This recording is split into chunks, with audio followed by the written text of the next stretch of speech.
আসসালামু আলাইকুম প্রিয় শিক্ষার্থী বন্ধুরা, তোমরা যারা এবার নবম শ্রেণীতে পড়তেছো তোমাদের জন্য আবার একটি নতুন নিউজ চলে এসেছে।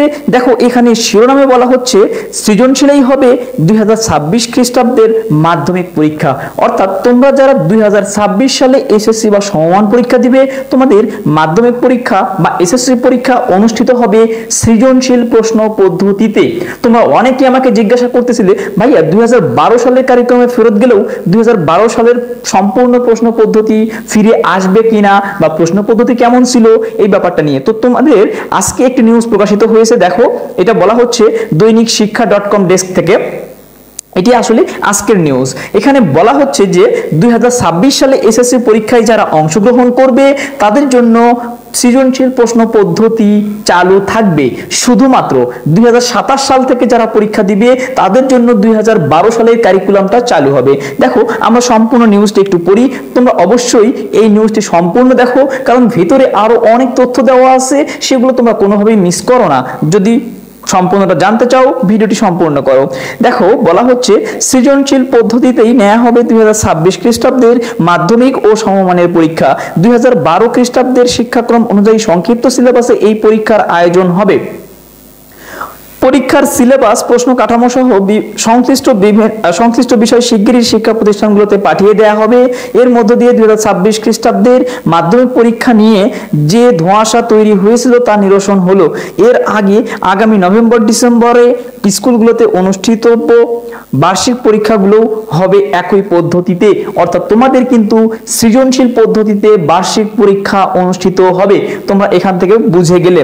সংশ্লিষ্ট সূত্রে এসব তথ্য জানা গেছে মঙ্গলবার 10 সেপ্টেম্বর ভোরের কাগজ পত্রিকায় প্রকাশিত এক প্রতিবেদনে এই তথ্য জানা যায়। প্রতিবেদনটিতে লিখেছেন অভিজিৎ ভট্টাচার্য।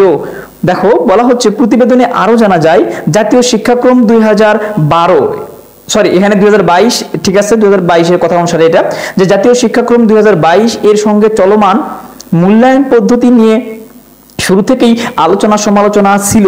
এই শিক্ষাক্রমের মূল্যায়ন নিয়ে এসেছে এক এক সময় এক এক সিদ্ধান্ত। এর ফলে পড়াশোনার বিশৃঙ্খলা পরিস্থিতি দেখা দিয়েছিল। এই অবস্থা থেকে উত্তরণ ঘটাতে পরীক্ষা পদ্ধতি চালুর সিদ্ধান্তের পরে অভিভাবকরা মনে করছেন অন্তত শিক্ষার্থীরা পড়ার টেবিলে ফিরবে, কারণ নতুন শিক্ষাক্রমে লিখিত পরীক্ষা না থাকায় পড়াশোনা অনেকটা লাটে উঠেছিল। সংশ্লিষ্টরা বলেছেন 2026 খ্রিস্টাব্দ যারা এই মাধ্যমিক পরীক্ষায় অংশ নেবে তারা এবার নবম শ্রেণীতে পড়ছেন। আগামী বছর অর্থাৎ 2025 খ্রিস্টাব্দে এই শিক্ষার্থীরা দশম শ্রেণীতে উঠবে। সদ্য স্থগিত হওয়া শিক্ষাক্রম অনুযায়ী নবম শ্রেণীতে কোনো বিভাগ বিভাজন ছিল না। দশম শ্রেণীতে ওঠার পর নতুন শিক্ষাক্রমে নতুন পাঠ্য বই পড়ে পরীক্ষা দেওয়ার কথা ছিল, কিন্তু অন্তর্বর্তী সরকার দায়িত্ব নিয়ে 2022 খ্রিস্টাব্দের শিক্ষাক্রম স্থগিত করে 2012 খ্রিস্টাব্দের শিক্ষাক্রমের মূল্যায়নের ঘোষণা দেয়। এর ফলে নতুন শিক্ষাক্রমের পাঠ্য বইকে পরিমার্জন করে মূল্যায়ন ব্যবস্থা ফিরিয়ে আনার কাজ চলছে। আগামী দশম শ্রেণীর শিক্ষার্থীরা যে বিভাগ অর্থাৎ বিজ্ঞান, বাণিজ্য অথবা মানবিক বিভাগে পড়তে চায় সেই বিভাগে ভর্তি হয়ে পরিমার্জিত পাঠ্য বই পড়ে মাধ্যমিক পরীক্ষার প্রস্তুতি নিবে। তো বন্ধুরা, তোমাদের এখানে সম্পূর্ণ নিউজটা আমি আর পড়ছি না, তোমরা অবশ্যই সম্পূর্ণ নিউজটা পড়ে নিবে।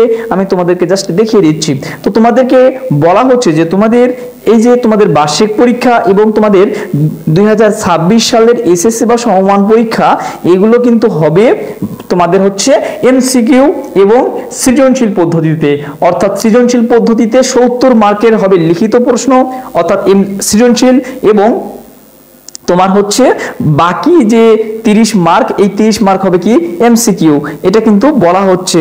তাই অবশ্যই তোমরা বুঝে গেলে যে তোমাদের কোন পদ্ধতিতে এসএসসি পরীক্ষা অনুষ্ঠিত হবে। তো বন্ধুরা, এই নিউজটি পেয়ে তোমরা আসলে খুশি কতটা হয়েছো সেটা অবশ্যই আমাকে কমেন্টসে জানিও। আর যদি নিউজটি ভালো লেগে থাকে বা ইনফরমেটিভ মনে হয়, বন্ধুদের মাঝে বেশি বেশি শেয়ার করে দিও। ধন্যবাদ।